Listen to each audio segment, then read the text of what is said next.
आज का टॉपिक है कि हम क्लास की जो लाइफ साइकिल है, लाइफ साइकिल इवेंट्स हैं, ठीक है, उसको समझ सके। इवेंट्स का मतलब कि उसके इनिशियलाइजेशन से लेकर के और अनमाउंटिंग तक जितने भी उसके टाइमिंग इवेंट्स हैं, उसको समझ सके और कब वो एग्जीक्यूट होते हैं वो भी समझ सके, ठीक है, और उसका यूज क्या होता है उन फंक्शंस का, टाइमिंग इवेंट फंक्शंस का, वो भी हम उसका यूटिलाइज कर सके और समझ सके कि कब किस सिचुएशन में उसका यूज करना है हमको, ठीक है।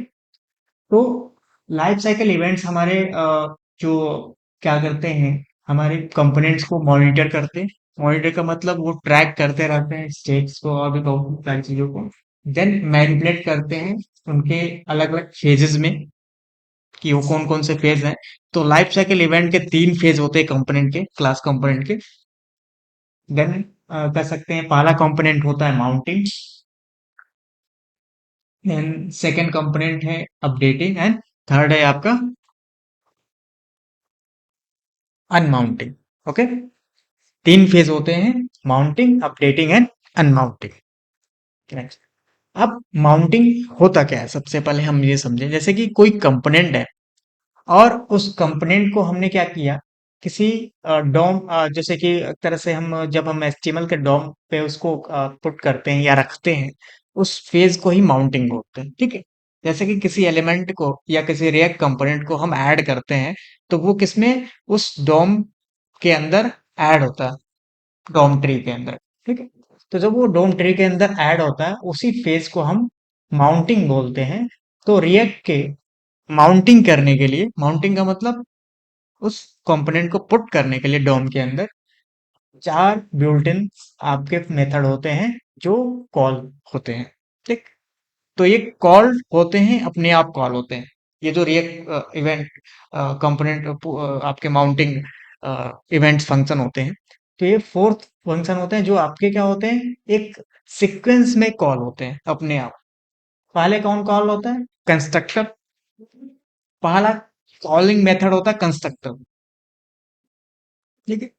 Then get derived state from props, दूसरा मेथड होता है जो प्री डिफाइंड होता है। रेंडर भी प्री डिफाइंड मेथड है, उसके बाद वो एग्जीक्यूट होता है, उसके बाद कंपोनेंट डिड माउंट एग्जीक्यूट होता है, क्लियर।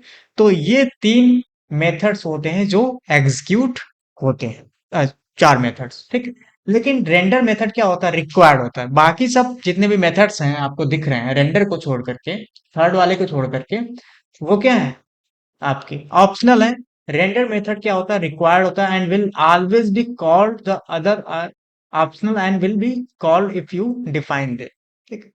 तो अगर हम डिफाइन कर रहे हैं तभी जाके वो कॉल होंगे, अदरवाइज वो कॉल नहीं होते। तो उनको हम क्या है, जब रिक्वायर्ड पड़ते हैं तब हम ऐड करते हैं अपने प्रोग्राम में, अपने क्लास के अंदर, तब जब हमको कॉल करने की जरूरत पड़ती है तो वो अपने आप कॉल हो जाते हैं, वो जितने भी चारों ये फंक्शंस हैं उस इवेंट के अकॉर्डिंग, ठीक है।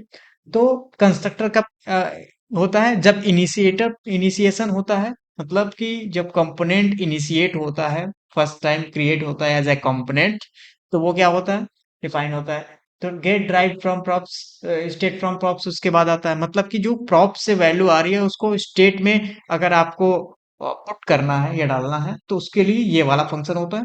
देन उसके बाद रेंडर, वो स्टेट में अप्लाई करता है, देन रेंडर करता है, तो रेंडर फंक्शन उसके बाद होता है। तो रेंडर आपका क्या होता है, डेटा को अप्लाई कर देता है या एलिमेंट्स को आपके डिस्प्ले करा देता है ब्राउजर पे। देन कंपोनेंट डिड माउंट का मतलब होता है कि जब सारी चीजें लोड हो जाती हैं, माउंट हो जाता है, तो ये एग्जीक्यूट होता है सक्सेसफुली, कि आपका जो डेटा है, ये कंपोनेंट है, सक्सेसफुल माउंट हो चुका है। तो लास्ट में एक नोटिफिकेशन डिफाइन करने के लिए होता है कि आपका डेटा सक्सेसफुल माउंट हो चुका है, ठीक है। माउंट का मतलब पुट हो चुका है आपके डॉम के अंदर।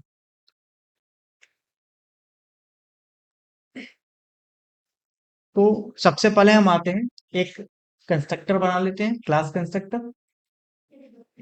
तो हम अपने प्रोग्राम को जो हमने प्रीवियसली डिफाइन किया था, उसी को हम रन कर लेते हैं।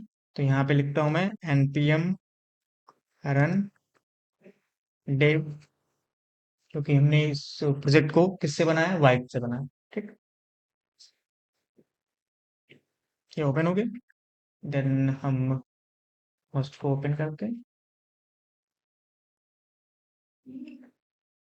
ये हमारा ब्लॉग नेविगेशन हमने बना रखा था। अब यहाँ पे मैं इसको अटैच कर देता हूँ स्क्रीन में। तो कंपोनेंट के अंदर हमने क्या बनाया, ब्लॉग बनाया हुआ है, blog as a class component. ठीक।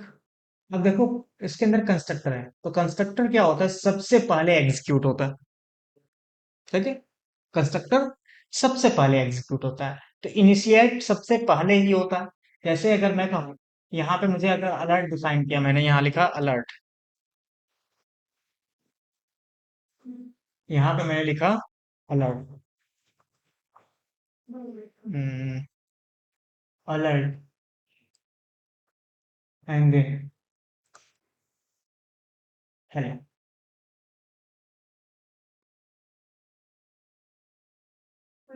ठीक। तो ये हेलो आपका आ रहा है। ठीक, सबसे पहले इस तरीके से डिफाइन हो रहा है। अब एक चीज और, कि जब हेलो आ रहा है तो ये रेंडर के बाद हम डिफाइन करें, रेंडर के अंदर मैं अलर्ट लिखूं,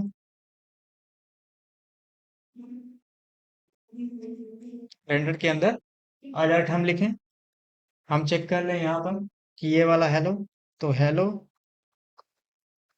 रेंडर,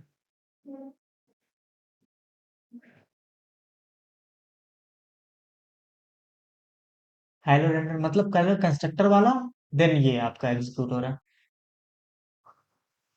ठीक है, पहले कंस्ट्रक्टर देन ये वाला एग्जीक्यूट हो रहा है। ठीक, तो कंस्ट्रक्टर उसके बाद रेंडर होता है। तो ये चीज डिफाइन है, जैसे कि मान लो ये डेटा आपका दिख रहा है टाइटल में, जो दिख रहा है यहाँ पे, मैं एक टाइटल मैंने लगाया हुआ है, अ, यहाँ पे मैंने टाइटल लगाया लेटेस्ट ब्लॉग। क्या लिखा हुआ है यहाँ पे, यहाँ पे मैं एक हेडिंग प्रोवाइड कर देता हूँ। टाइटल में लिखा हुआ है मैंने रिटन बाय, या टाइटल में मैंने यहाँ टाइटल डाल रखा है, टाइटल में हमारा क्या है, ये आ रहा है टाइटल। ठीक, तो टाइटल एक तो हमारा स्टेट है। ठीक, अब उस स्टेट को हमने ऑलरेडी क्या लिखा है, टाइटल ब्लॉक वन लिखा हुआ है। ठीक है, टाइटल ब्लॉक वन, तो ये तो स्टार्टिंग में ये कंस्ट्रक्टर के थ्रू वैल्यू सेट हो रही है। अगर उस वैल्यू को मैं यहाँ पे चेंज करूँ रेंडर में, तो ये प्रॉप्स के थ्रू अगर चेंज करें तो कैसे चेंज होगा, तो यहाँ पे हम प्रॉप्स के थ्रू चेंज कर सकते हैं। तो उसके बाद कंस्ट्रक्टर के बाद दूसरा फंक्शन होता है स्टेट फ्रॉम प्रॉप्स। ठीक, तो इसमें हम अगर दूसरे फंक्शन का यूज करें, किस फंक्शन का, स्टेट फ्रॉम प्रॉप्स का यूज करें,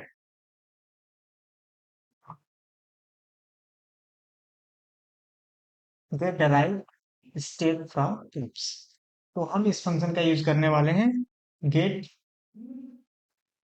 डराइव स्टेट फ्रॉम प्रॉप्स। ठीक, और मैंने यहाँ लिख दिया एफ को कैपिटल, और यहाँ start and close, and this, ये हमारा फंक्शन हो गया, get derive state from props. ठीक, अब इस फंक्शन, ये जो प्री डिफाइंड फंक्शन होता है, वो किसका फंक्शन है, कंपोनेंट क्लास का फंक्शन है, जो किसके अंदर आ चुका है, ब्लॉक के अंदर। ठीक है, अब मैं इसके अंदर लिखूंगा कि कुछ सेकंड के बाद, जैसे कुछ सेकंड के बाद ये टाइटल चेंज हो जाए। ठीक, तो मैं लिखूंगा कुछ सेकंड के बाद ये टाइटल चेंज हो जाए, तो मैं लिखूंगा यहाँ पे, अब सेट टाइम आउट मैंने लिखा, और सेट टाइम आउट में मैंने डिफाइन किया यहाँ पे कॉल बैक फंक्शन, इसको कॉल बैक फंक्शन बोलते हैं। देन उसके बाद मैंने यहाँ पे टाइम दे दिया कि कितने सेकंड के बाद, तो 3 सेकंड के बाद अप्लाई हो, और इसके अंदर मैंने कोड लिख लिया। तो कोड मैंने लिखा यहाँ पे दिस डॉट सेट स्टेट, और सेट स्टेट में मैंने यहाँ पे लिख दिया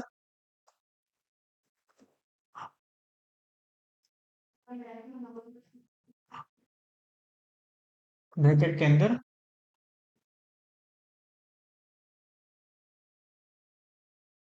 title blank.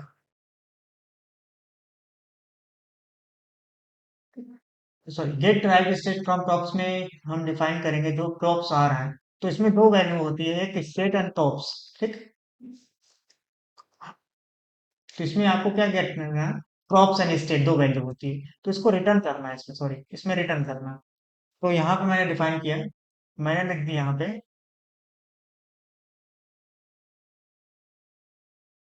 State and props, P R, ठीक। और यहाँ पे आपको रिटर्न करना होता है, तो यहाँ पे मैं इसी के अंदर रिटर्न कर रहा हूँ, 3 सेकंड के बाद वो रिटर्न कर रहा है। ठीक है। तो टाइम आउट का मतलब क्या होता है, 3 सेकंड के बाद वो आपका काम करेगा और उसके बाद बंद हो जाएगा। टाइम आउट का मतलब टाइम कंप्लीट होने के बाद एग्जीक्यूट होता है। ठीक है, उसके अंदर जो भी लिखेंगे, तो उस फंक्शन के अंदर जो भी लिखेंगे सेट टाइम आउट के अंदर, वो टाइम कंप्लीट होते ही वो अप्लाई हो जाएगा। ठीक है। तो इसके अंदर मुझे क्या लिखना है, रिटर्न। और रिटर्न आपको ब्रैकेट के अंदर लिखना है, इस ब्रैकेट के अंदर आपको प्रॉपर्टी का नाम एंड देन प्रॉप्स के अंदर जो हमने पास किया। तो यहाँ पे मैंने लिखा ब्रैकेट के अंदर कि मुझे टाइटल को चेंज करना है। ठीक। आप मैनुअल भी लिख सकते हो, जैसे मैंने यहाँ लिख दिया मैनुअल वैल्यू दे दी। और उसके बाद आप प्रॉप्स के थ्रू भी डिफाइन कर सकते हो, तो प्रॉप्स हमने यहाँ पे दिया। प्रॉप्स क्या है, ऐप डॉट जेएसएक्स में जाते हैं और यहाँ पे हम प्रॉप्स पास करते हैं उस ब्लॉक के अंदर। तो ब्लॉक में आते हैं, ब्लॉक के अंदर हम टाइटल सेट कर लेते हैं, तो यहाँ पे लिख देता हूँ टाइटल इक्वल हेलो। और यहाँ पे हम ब्लॉग में आ जाते हैं और मैं लिखता हूँ यहाँ पर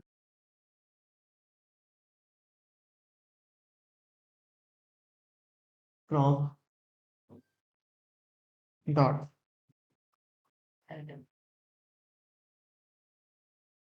तो ये मेरे ख्याल से डायरेक्टली नहीं अप्लाई हो रहा, इसको हटाना पड़ेगा सेट टाइम आउट को, क्योंकि डायरेक्ट रिटर्न करता है।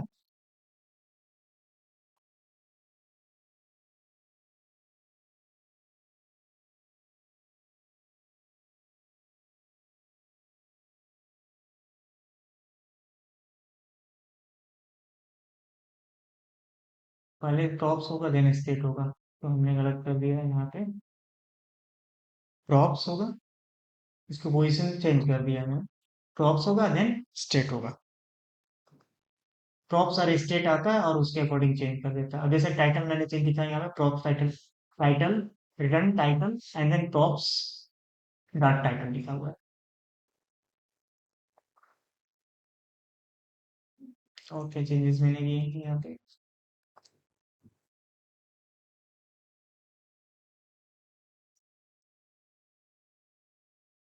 यहाँ पे हमको क्या करना था। अब देखो एक चीज और कि इसमें जो हमने कंस्ट्रक्टर डिफाइन किया उसमें प्रॉप्स तो पास किया नहीं, इसमें क्या दिक्कत है।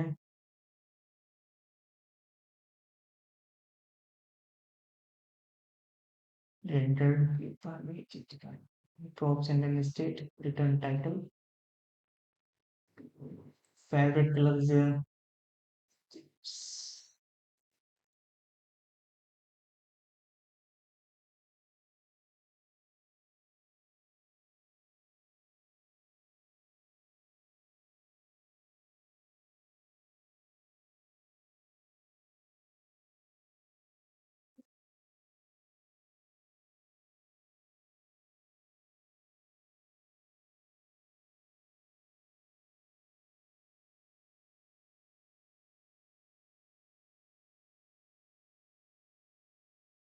अगर हम सिंगल वैल्यू डालें यहाँ पे,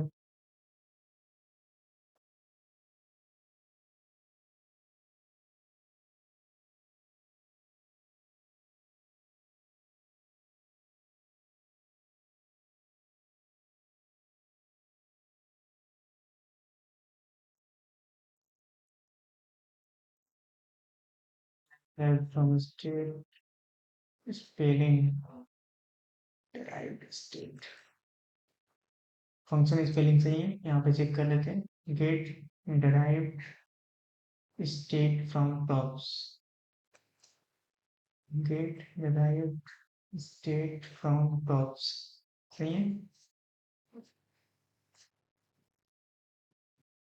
तो इस फंक्शन को स्टैटिक बनाना था, क्योंकि ये फंक्शन कॉल नहीं हो पा रहा इस वजह से, ठीक है। तो सबसे पहले इसके अंदर जो लिखा था हमने उसको वापस वो टाइम आउट वाला अगर ऐड कर देते हैं, और यहाँ पे लिख देता हूँ मैं props and then state, and then यहाँ पे मैंने लिख दिया स्टैटिक। ये फंक्शन स्टैटिक रहेगा तो ये ऑटोमेटिक कॉल होगा, वैसे मैंने स्टैटिक लिखा। और कुछ सेकंड के बाद यहाँ पे मैं लिख दूंगा, एक ही चीज हटा देता हूँ, टाइम आउट कर देता हूँ। तो देखो ये हेलो लिख करके आ रहा है, ठीक, क्या, हेलो। और पहले वाले में मैंने कोई वैल्यू नहीं दी है तो अप्लाई नहीं हो पा रहा, ब्लैंक चला गया, ठीक।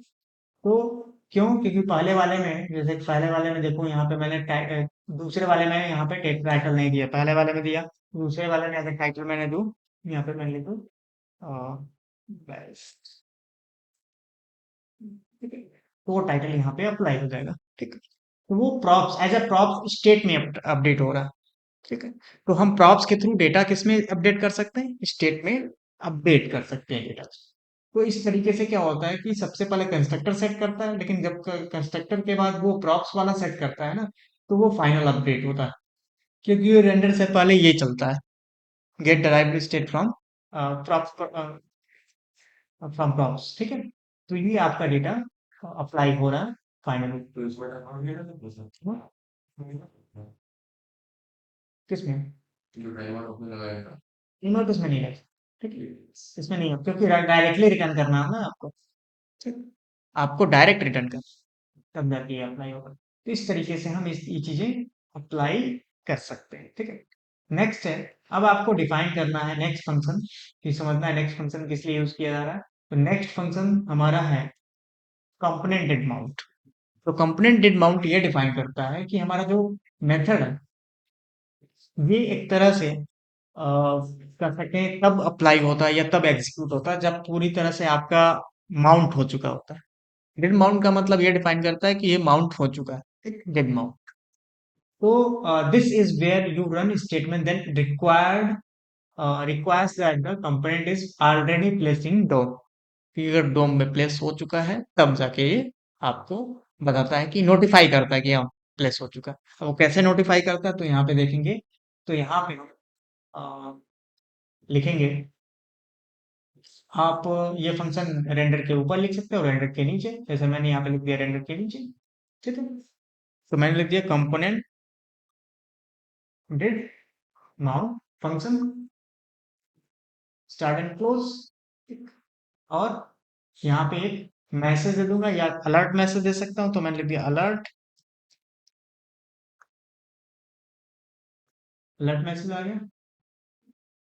तो ये अलर्ट मैसेज आएगा। अब जैसे कि मैंने यहाँ पे डिफाइन किया कंसोल मैसेज, अगर मुझे देना है तो कंसोल मैसेज दे सकता हूँ, और मुझे लिखना है दिस डॉट सेट स्टेट, और सेट स्टेट के अंदर मुझे अप्लाई करना है करली ब्रेसेस के अंदर क्या, टाइटल, एंड देन मुझे अप्लाई करना है क्या,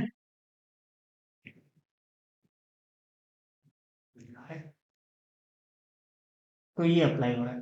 लेकिन देखो जब तक हम ये फंक्शन चलाएंगे get drive stick from props, prop से जो डेटा आ रहा है तो उसको हम बाद में उसको अपडेट नहीं कर पा रहे, ठीक, क्लियर।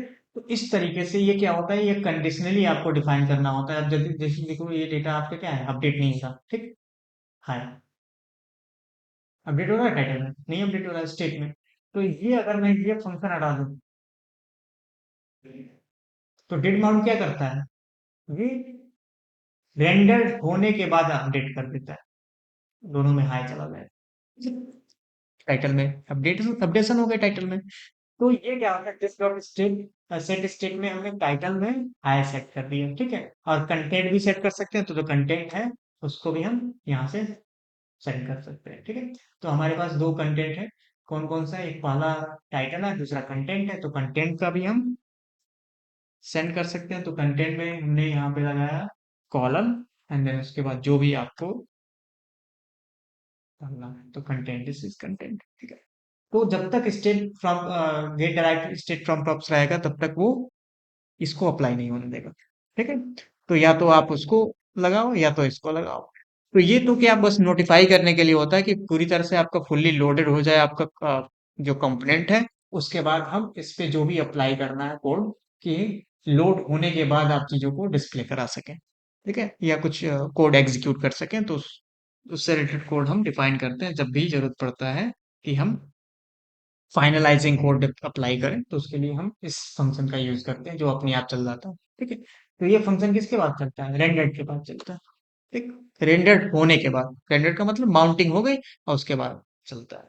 तो कितने फेज थे हमारे, कंस्ट्रक्टर था, कंस्ट्रक्टर के बाद get derived state from props, third था हमारा रेंडर्ड, और फोर्थ है कंपोनेंट रिड माउंट। ये चार फंक्शंस होते हैं जो डिफाइन करते हैं किस फेज को, माउंटिंग फेज को। माउंट का मतलब ऐड करने के लिए, ठीक है। तो माउंटिंग हम इस प्रॉप से भी माउंट कर सकते थे, ठीक है, डेटा ऐड कर सकते थे।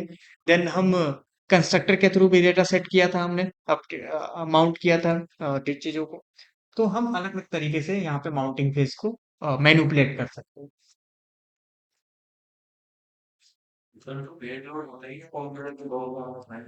हम्म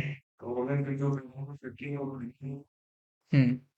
तो वही चीज है ना, आपके रिक्वायरमेंट के अकॉर्डिंग वो डिफाइन करना है। आप वो दिखे, जैसे कि मान लो ये जो आपने अप्लाई किया, जो आपने सेट किया वो नहीं दिख रहा, ठीक। ये जो आपने डिफाइन किया ये अपडेट किया, तो ये एक तरह से क्या होता है, ये डिसाइड डिफाइन कर रहा है, ये मैंने एज ए एग्जाम्पल दिया है, ऐसा नहीं किया जाता, ठीक है।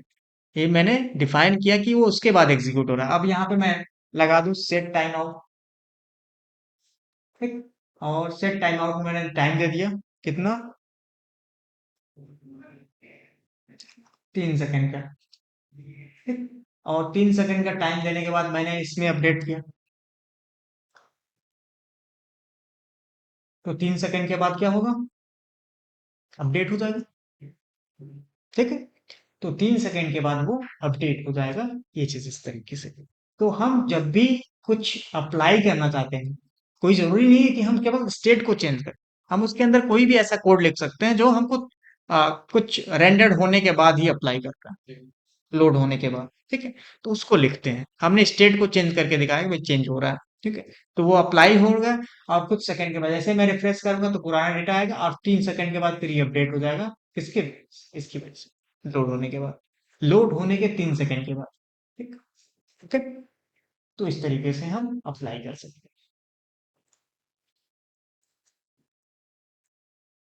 नेक्स्ट फेज है हमारा अपडेटिंग। अब अपडेटिंग में कितने फंक्शंस होते हैं, तो कुछ फंक्शंस इसमें क्या होते हैं, कॉमन होते हैं, जो हम यूज कर चुके हैं, जैसे get drive from stage props, ठीक। देन शुड कंपोनेंट अपडेट, ठीक, शुड कंपोनेंट अपडेट। तो हम शुड कंपोनेंट अपडेट से चलते हैं, क्योंकि पहला तो हमने यूज ही कर लिया फंक्शन। तो शुड कंपोनेंट अपडेट में क्या होता है, देखो शुड कंपोनेंट अपडेट में क्या होता है, हम बाय डिफॉल्ट वैल्यू ट्रू होती है, मतलब कि कंपोनेंट अपडेटेबल होता है, एडिटेबल मतलब कि वो उसका स्टेट अपडेट कर सकते हैं, ठीक है। लेकिन अगर हमने यहाँ पे लिख दिया, जैसे ये देखो, कुछ सेकंड के बाद ये अपडेट हो रहा है, आपका रिफ्रेश कर रहा हूँ, अपडेट हो रहा है, ठीक। लेकिन मैंने यहाँ पे लिख दिया component should component should component update, function को यूज किया और स्टार्ट किया, और यहाँ पे मैंने लिख दिया रिटर्न फॉल्स, रिटर्न फॉल्स। तो वो 3 सेकंड के बाद भी अपडेट नहीं होगा, मतलब कि मैंने वहां पे रिस्ट्रिक्शन लगा दिया, अब अपडेट नहीं करेगा मेरा कंपोनेंट, ठीक है। अपडेशन को मैंने वैलिडेशन लगा दिया कि शुड कंपोनेंट अपडेट, नो, ठीक है। तो यहाँ पे कोई भी अब कोई भी कोड करेगा वो अपडेट नहीं होगा, बस ये लिखना होता है, बाय डिफॉल्ट ट्रू होता है, ठीक है। तो ट्रू देने की जरूरत नहीं है, बाय डिफॉल्ट अगर नहीं लिखते हो तो ट्रू होता है। तो इसको अगर मैं हटा दूं फंक्शंस को, तो ये अब अपडेटेबल हो जाता है, जैसे मैं डिफाइन करता हूँ तो ये अब 3 सेकंड के बाद क्या होगा, अपडेट हो जाएगा हमारा। ठीक। तो ये कंपोनेंट शुड अपडेट करता है कि वो रिस्ट्रिक्शंस अप्लाई कर देता है। तो in the should component update method you can return A Boolean value that specify with react should continue with the rendering और नॉट, कि वो रेंडरिंग को अप्लाई करेगा या नहीं।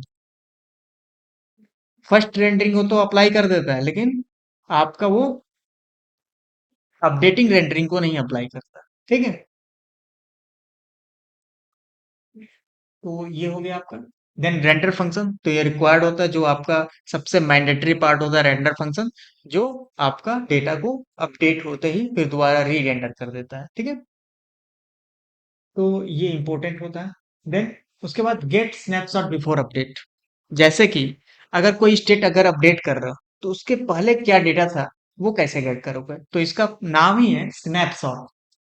मतलब कि हिस्ट्री की स्नैपशॉट ले लेता है कि स्टेट का जो अपडेट होने से पहले डेटा क्या था और अपडेट होने के बाद क्या हो गया। ठीक है। तो वो चीज हम यहाँ पे डिफाइन कर सकते हैं। ठीक है। इसमें क्या होता है, दो पैरामीटर होते हैं, props and state before the update, meaning that even after the update. तो हम प्रॉप्स और स्टेट को दोनों को हम डिफाइन कर सकते हैं कि वो प्रॉप्स और अपडेट को हम अप्लाई कर सकते हैं यहाँ पे। तो यहाँ पे सबसे पहले देखिए, इन पे एक फंक्शन बनाया, गेट स्नैपशॉट बिफोर अपडेट। तो मान लो अगर मैं यहाँ पे टाइटल ही मैं चेंज कर रहा हूँ, ठीक, उसके पहले क्या था और उसके बाद में क्या था मुझे कैसे पता चलेगा। तो मैं यहाँ पे एक यहाँ पे साथ साथ में मैं कंसोल भी ओपन कर लूँ, राइट क्लिक कर इंस्पेक्ट, और यहाँ पे मैं कंसोल ओपन कर लेता हूँ जिसमें मुझे ये दिखता रहेगा।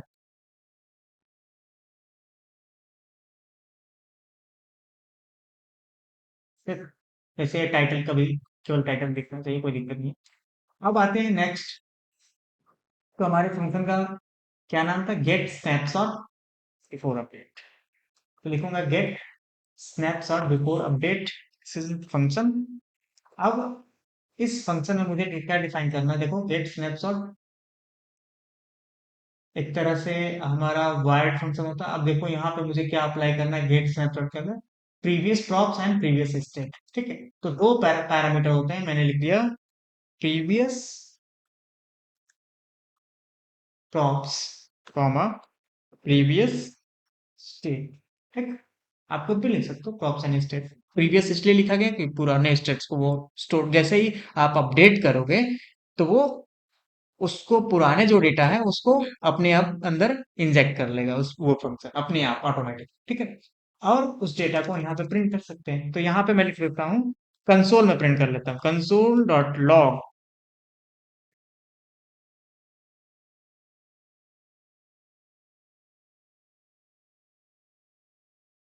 प्रीवियस पूरा नहीं खाएगा। प्रीवियस शायद पूरा ही खाएगा। नहीं ऐसा नहीं।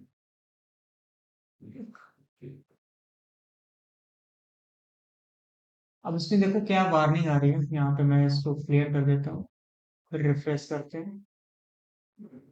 कोई वार्निंग आ रही है क्या, get snapshot before update should be use with component did update.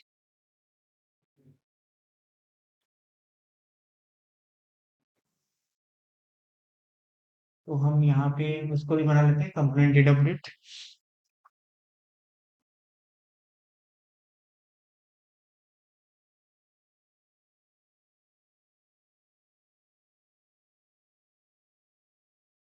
मैं क्लियर कर देता हूँ, अब यहाँ पे मैं रिफ्रेश करता हूँ।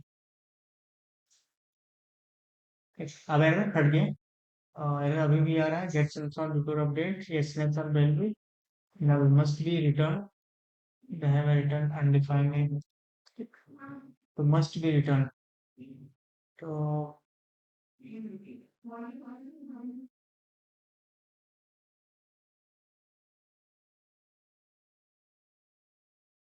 कोई दिक्कत नहीं, अब ये वार्निंग है, इसमें कोई प्रॉब्लम नहीं।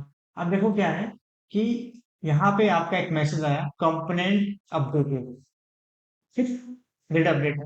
देन उसके बाद एक आपका एक मैसेज यहाँ पे डिफाइन हुआ, जैसे कि मैं यहाँ देखूँ ये अपडेट उसका। लेकिन प्रीवियस वैल्यू क्या थी वो मुझे कैसे मिलेगा?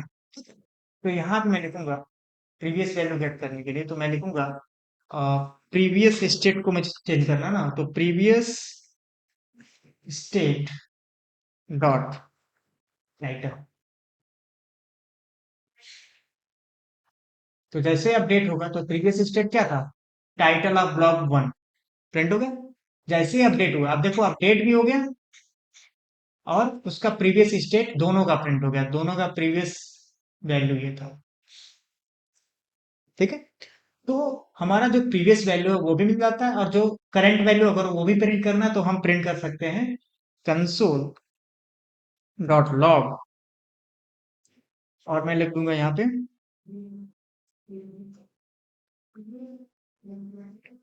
This dot state dot title. तो क्या होगा, जैसे अपडेट होगा तो ये प्रीवियस वैल्यू था और एक current value, this is current state, this is previous state title. ठीक है, तो गेट स्नैपशॉट क्या होता है, कभी कभी आपको ये हेल्प करता है कि अगर मान लो कोई डेटा अपडेट किया तो पुराना डेटा क्या था उसको भी स्टोर कर लो, उसको मतलब as a log history save कर ले। ठीक है, तो उसके लिए क्या होता है, ये फंक्शन होता है जिससे कोई भी डेटा अगर अपडेट भी करो, प्रीवियस डेटा भी आप डेटाबेस में भेज सकते हो कि उसके पहले क्या था जो आपने उसको चेंज करके अपडेट किया। ठीक है, तो वो डेटा सेंड कर सकते हो, जब आपके पास वो डेटा आ ही गया तो उस डेटा को हम डेटाबेस में भी सेंड कर सकते हैं। ठीक है, सेव नहीं, अभी तो हमने डिस्प्ले किया, टेस्ट किया, दिखाया आपको। ठीक है, कंसोल में शो कराया, आप यहाँ पे भी दिखा सकते हो previous data and current data. तो यहाँ पे मैंने एक डिफाइन करने एक और मैं बना देता हूँ कॉन्टेक्स्ट। ठीक है, एक और मैं कॉन्टेक्स्ट डिफाइन कर देता हूँ। तो ये कॉन्टेक्स्ट ऊपर वाले में डिफाइन करता हूँ, तो ऊपर वाले में मैंने यहाँ डिफाइन किया, यहाँ पे लिख दिया H1, और मैंने लिख दिया यहाँ पे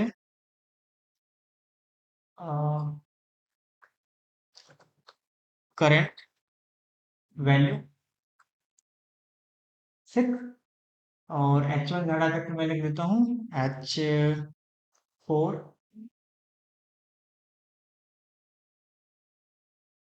H4। ठीक, करंट वैल्यू, और उसी तरीके से मैं डिफाइन कर लेता हूँ प्रीवियस वैल्यू। ठीक है, यहाँ पे अगर आपको यहाँ पे डिस्प्ले करना है तो मैं यहाँ पे डिस्प्ले कर देता हूँ स्क्रीन पे। ठीक है, कि करंट वैल्यू और प्रीवियस वैल्यू यहाँ पे डिस्प्ले होगा। ठीक है, और मैं यहाँ पे सबसे पहले लिख लेता हूँ, तो कंसोल में कर रहा था, अब इसको मैं लिखूंगा डॉक्यूमेंट।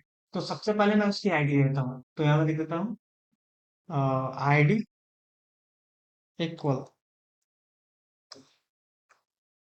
करेंट, और इसकी आईडी देता हूँ आईडी इक्वल प्रीवियस। ठीक है, तो यहाँ पे मैं जो ये प्रिंट कर रहा था कंसोल में, लिखूंगा डॉक्यूमेंट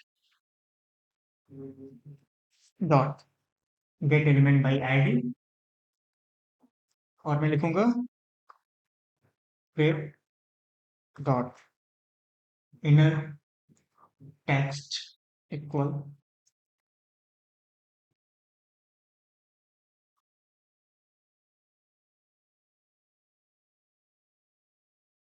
तो यहाँ पे मुझे क्या लिखना है, प्रीवियस डिफाइन किया था ना, तो प्रीवियस वैल्यू इज दिस, तो मैं यहाँ पे लिखूंगा previous value and then plus previous value क्या था हमारा, previous state dot title, concat हो जाएगा वो।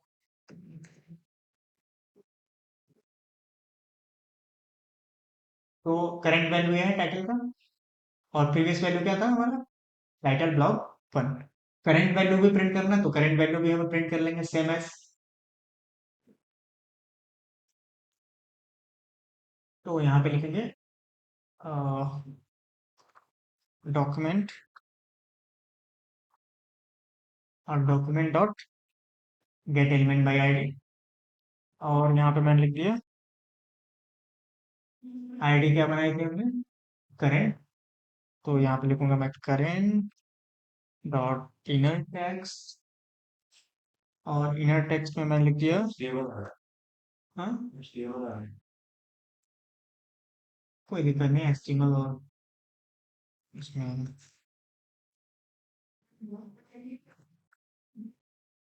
करेंट वैल्यू, और प्लस करंट वैल्यू का क्या होता है, this dot state dot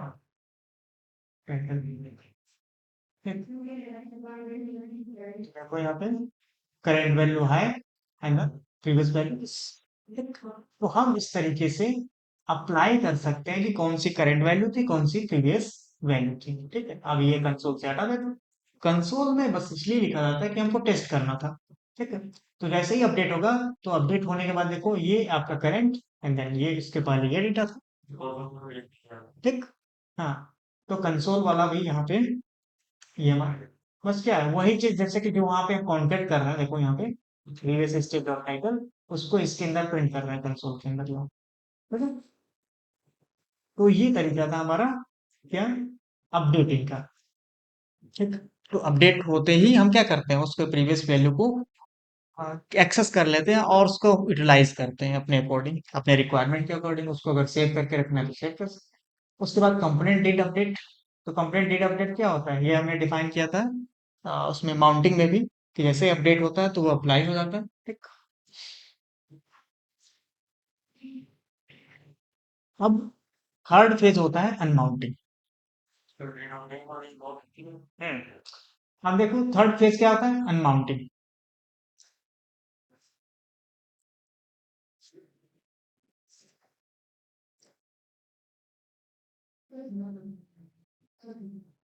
third phase होता है अनमाउंटिंग। अनमाउंटिंग का मतलब होता है कि किसी भी चाइल्ड कंपोनेंट को उस पेरेंट कंपोनेंट से रिमूव कर, डिलीट करना। ठीक है, तो जैसे समझ लो कि मैंने ड्रॉप को क्लिक किया कि उसको डिलीट करना है, मुझे हाइड करना है। तो उसको कैसे हाइड करेंगे, तो अनबाउंड कैसे डिफाइन करेंगे, तो एक सिंपल सा कंटेनर बना देते हैं, कंटेनर क्लास, जिससे हमको इजीली समझ में आए, जिसमें ज़्यादा आपको कंफ्यूजन होगा। तो मैं एक अलग से क्लास बना देता हूँ, कंटेनर। ठीक, कंटेनर डॉट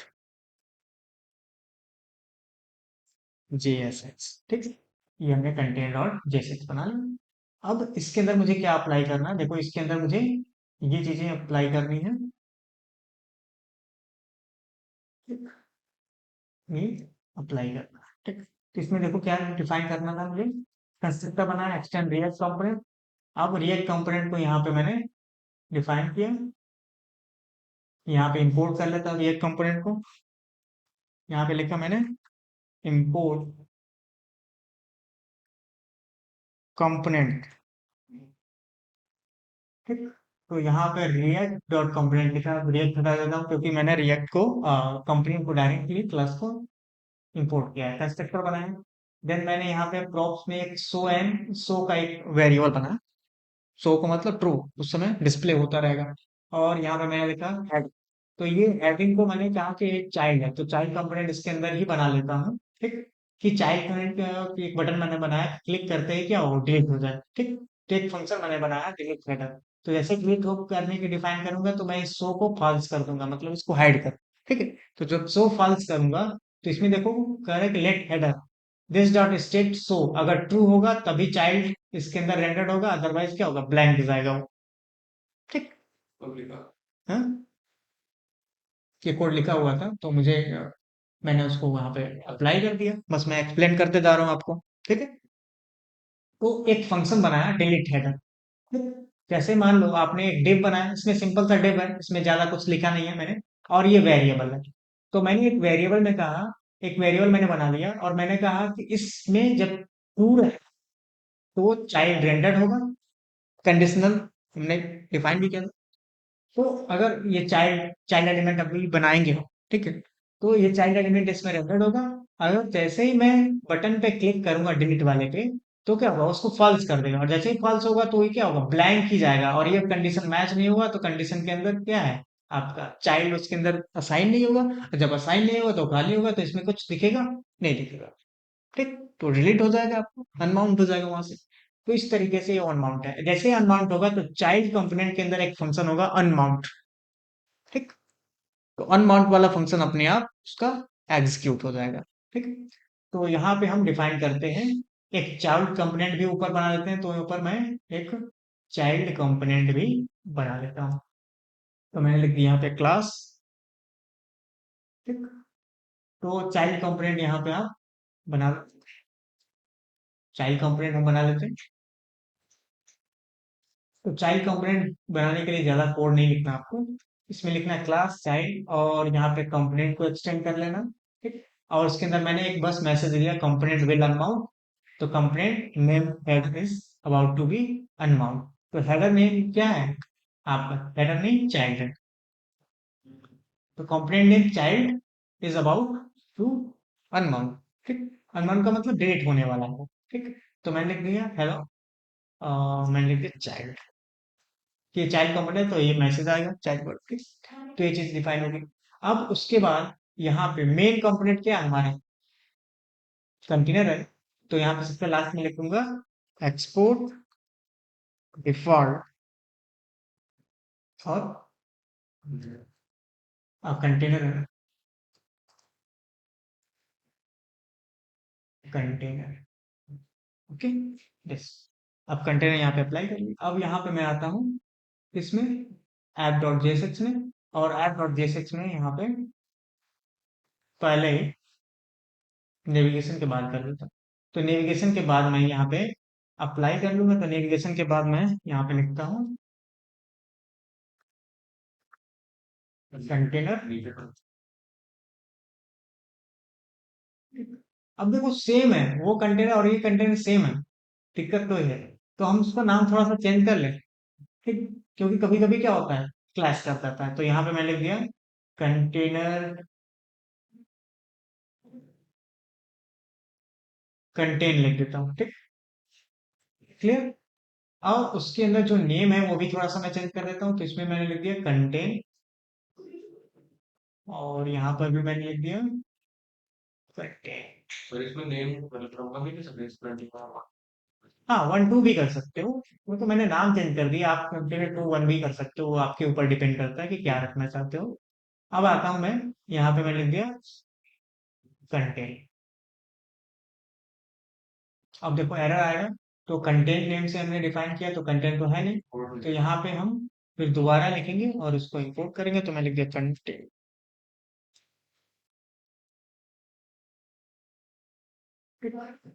आ गया, क्लियर।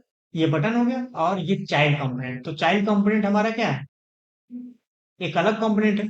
ठीक, और जैसे मैं डिलीट करूंगा तो देखो मैसेज आ गया component name child is about to be unmount, मतलब वो डिलीट होने वाला है। ठीक, और जैसे ओके करूंगा तो वो डिलीट हो गया।